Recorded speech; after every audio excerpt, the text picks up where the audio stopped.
All right, so yesterday morning, or as far as I'm concerned, it's still Wednesday, January 5th. Until the sun comes up, then it'll be January 6th, as far as I'm concerned.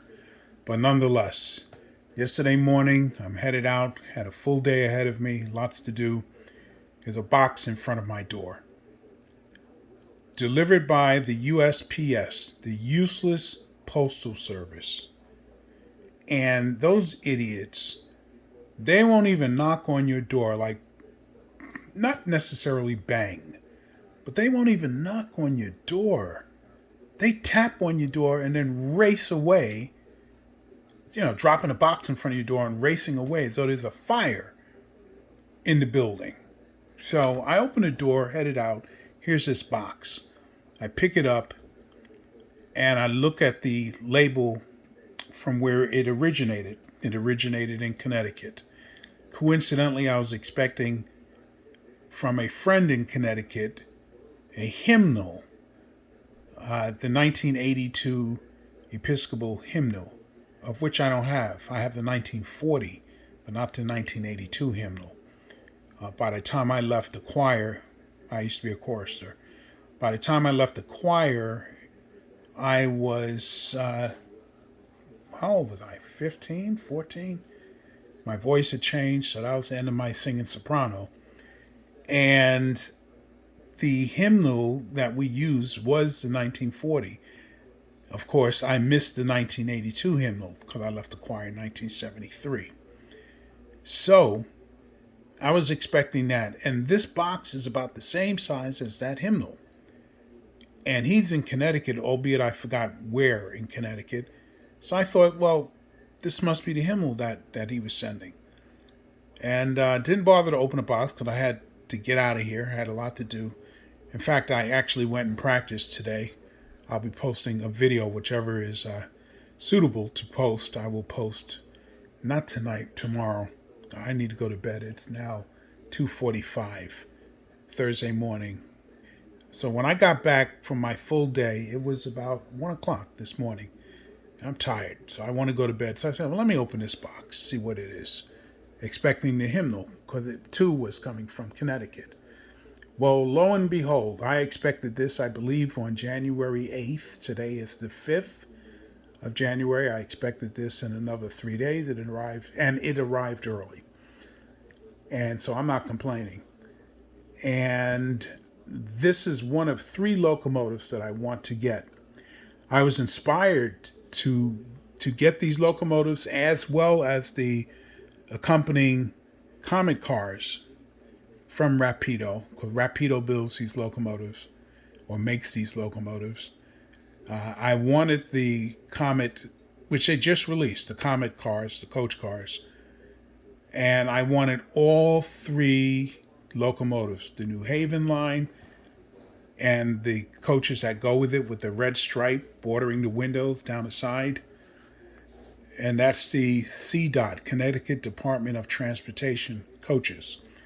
And I want to run 6-car consists. So I want 6 cars plus the cab car to go with the New Haven locomotive you see in the photograph on the box. And then I want 6 cars for the Metro North version, the locomotive that I have, that I just got today, and the other locomotive, Metro North, which is silver with a blue and red stripe on the side of it. So I need 6 cars for that, for all 3 sets. I need 6 cars each. Because on YouTube, any video that I've seen of the prototypes, they were 6-car consists.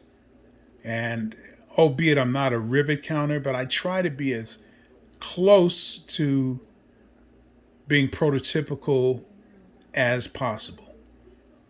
So I want 6-car consists. And so this is what I got today. I got the Metro North with the blue stripe, silver blue stripe.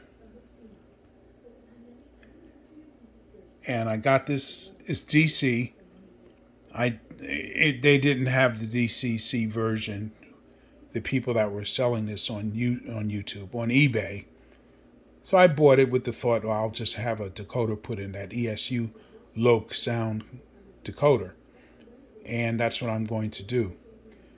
But I got this for a steal, as far as I'm concerned.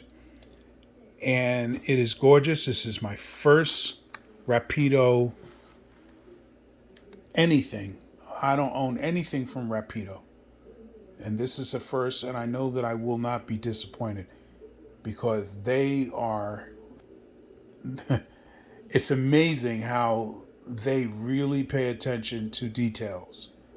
I'm not going to put the ditch lights on. That's in the box.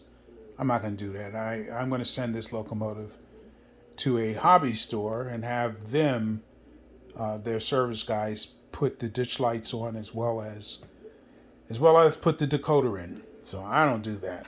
I mean, I have no desire to do that, quite frankly. If it's simple, I take the shell off and plug it in, well, that may be one thing, but I'm not doing dish lights. Anyhow, so I want to get the cars that are run with this locomotive, and that would be the Metro North silver cars with the blue stripe bordering the windows. I also want to get, and they all have cab cars. I also want to get the other Metro North locomotive, which is silver with the blue and red stripe, and those coaches are also blue stripe bordering the windows with a cab car, as well as that locomotive, the New Haven FL9 Rebuild, with the C dot Comet coaches that Rapido just released. So I decided for my resolution, my first resolution, I don't think I've ever made a resolution for New Year's, and I decided that I am going to focus on my hobby. I am going to buy locomotives, coaches, buildings, vehicles, everything that I want in HO scale, double O scale, and O scale. Since those are the three scales that I run, I'm going to, well, my O scale is all boxed up. I'm not running on the floor anymore. I mean, I'm in my 60s. I'm not 13 years old anymore. I'm not laying on the floor to run trains. No, later for that. So I'm collecting my O scale trains and just keeping them boxed up for hopefully a future layout. But in the interim, I am a member of a terrific club and with a huge layout, about 1,200 square feet. The layout is, and I can always go there and run trains, and that's what I'm going to do. And I'm going to do that with this new purchase once the Dakota gets put in. And of course, once I get the coaches, the Comet coaches from Rapido. And the same will apply to the other Metro North locomotive as well as the New Haven that we see in the background there. I was inspired to purchase these. Oh, by the way, I'm listening to the BBC as I typically do every night in the background. But in any event, I was inspired to get these sets by a friend named Danny Lucas, and he has a YouTube channel, and he works for a railroading museum. I mean, he is the railroad enthusiast, and he knows his stuff. We had a phone conversation New Year's Eve night, 5 hours and 42 minutes. We talked about everything, but it was probably 98% about trains. And he's very insightful, and he inspired me to get this set long before we talked, actually. And the reason why I'm getting these sets is because I want to build a New York City layout. And how can I build a New York City layout and not represent the two New York City area railroads, also operated by the Metropolitan Transportation Authority, the MTA? And that would be Metro North as well as the Long Island Railroad. I think the New Haven is run by CDOT, I think. So Metro North definitely runs, as you saw the badging on the side here. Metro North runs Metro North, or MTA runs Metro North, as well as the Long Island Railroad. So I decided to incorporate the New York City area railroads, commuter railroads, into my layout whenever that's going to get built. So I bought this, and I am not disappointed at all. It's gorgeous. It really is beautiful. I am not going to take it out the packaging right now. I need to go to bed. I'm tired. I've got a lot to do. tomorrow. So once again, I got to get up early, and I hate getting up early. Ever since I retired in 2009, I said no more getting up early. But to get things done, sometimes that's what you have to do, right? So these locomotives, if you don't know anything about the FL9s, they were both diesel and electric. And if you look at the truck, you see the red bar there on the truck, that would hold the third rail shoe. So that once the train left 125th Street going south down Park Avenue, and once it goes back into the ground at 90, oh man, 96th Street, I think. Not 93rd. I think it's 96th Street. That's when it goes underground again. And of course, no one wants to be asphyxiated, I can't speak English, by diesel fumes. So the FL9 served a dual purpose. It ran electric from Grand Central so that there'd be no fumes. It ran electric up until it emerged from the portal at, I think, 96th Street, Park Avenue, and continued on an elevated structure going north into Connecticut and suburban New York, suburban to New York City, that is, those areas. So it would switch back to diesel, and that's what these were about, the FL9 rebuilds.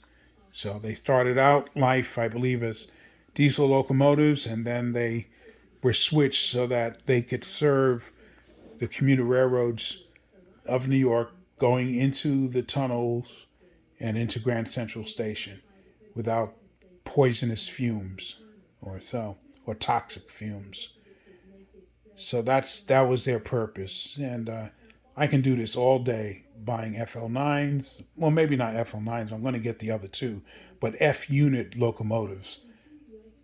My first love of trains and diesel locomotives was from The Adventures of Superman with George Reeves. If you remember the opening, uh, the narrator would say, "More powerful than a speeding locomotive," and then they show a brief clip of a steam locomotive, and then that changed, and what it changed to was an F series locomotive, and I just fell in love with them from that moment going forward.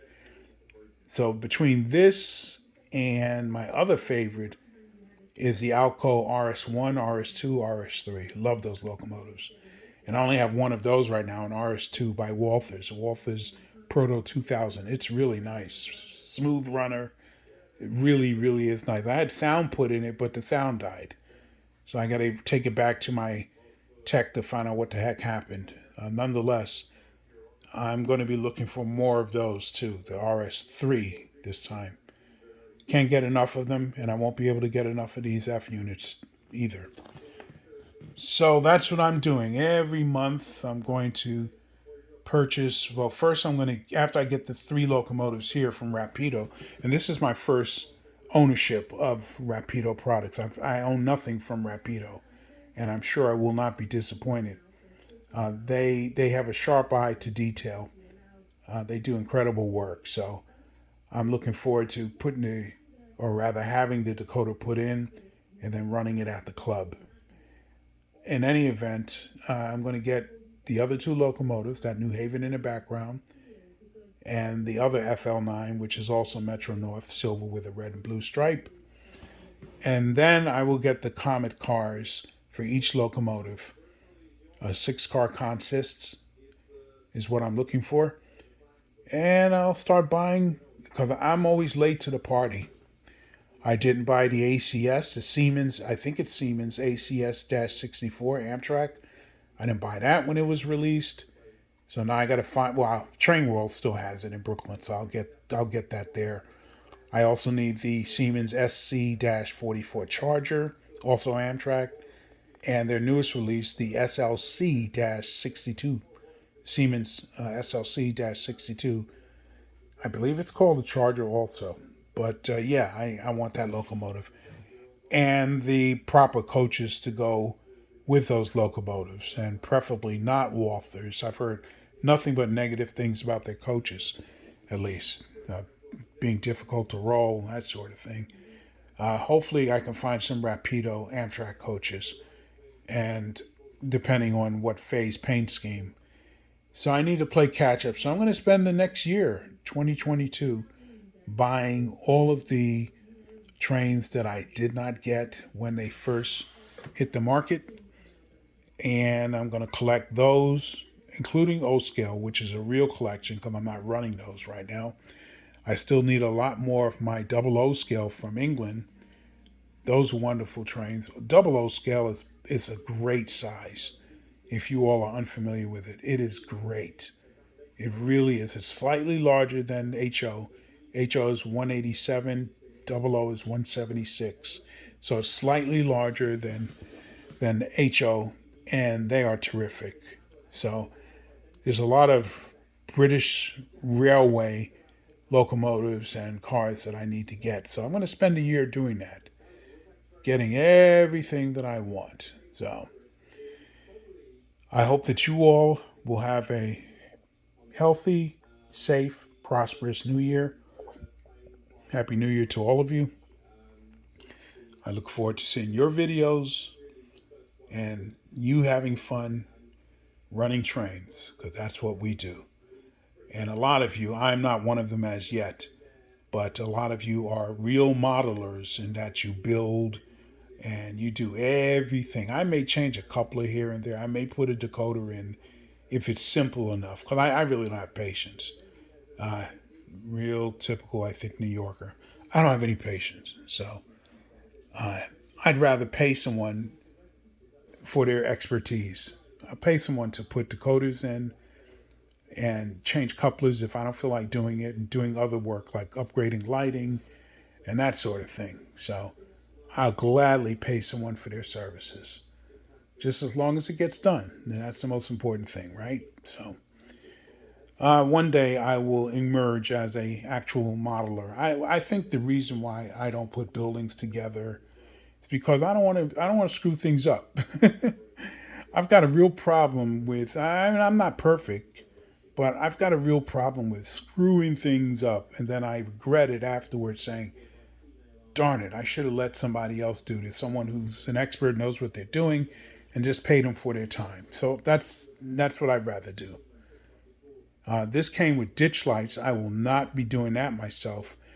Uh, there are a couple of hobby stores that have service departments. One of them is an authorized MTH service hobby shop and or service department, and the other repairs rather everything. So I'll just send this to them to put the decoder in as well as the ditch lights, and that'll be adequate enough for me. All right, I hope you all are well. Happy New Year. I am excited about receiving this. This is DC, as I said, and I'm going to get the decoder, the ESU Loc sound installed, and then I'll be able to run it at the club. But I won't run any of the three engines until I've got all three of the locomotives and the Comet coach cars to go with them. All right, gang, take care. I'm done. I got to go to bed. I'm an old man. I got to go to bed. Take care.